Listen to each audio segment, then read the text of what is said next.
అంటే ఇక్కడ పిచ్చోళ్ళు ప్రజలు 5 ఏళ్ల పాటు సీట్లలో కూర్చునేది మాత్రం వీళ్ళు.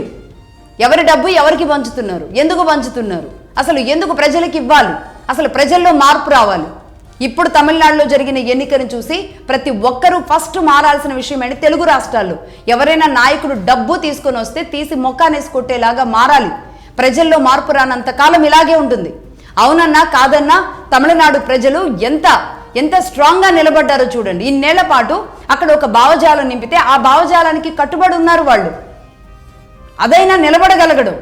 అలాగే ఈ రోజు విజయ్ అన్న వ్యక్తి మార్పు తీసుకొస్తాడు అని నమ్మారు కాబట్టి అతడు రూపాయి ఇచ్చినా ఇవ్వకపోయినా అదే విధంగా నిలబడి ఉన్నారు.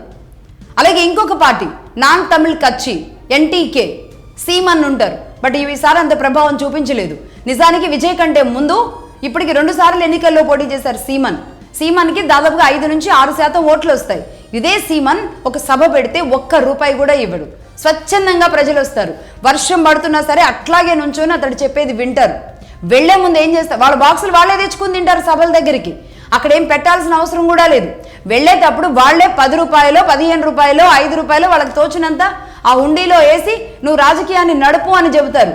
ఇది కుల ప్రాతిపదిక కాదు, మత ప్రాతిపదిక కాదు. ఇదే నాన్ తమిళ్ కచ్చి సీమన్ నడిపే పార్టీ. ప్రజలు 6% ప్రజలు స్వచ్ఛందంగా వస్తున్నారు అంటే ఒక మార్పు కోసం బలంగా తమిళనాడులో అనేక 10 ఏళ్లుగా కోరుకుంటున్నారు అని చెప్పడానికి సీమన్ ఒక ఎగ్జాంపుల్ మొదలుపెట్టాడు.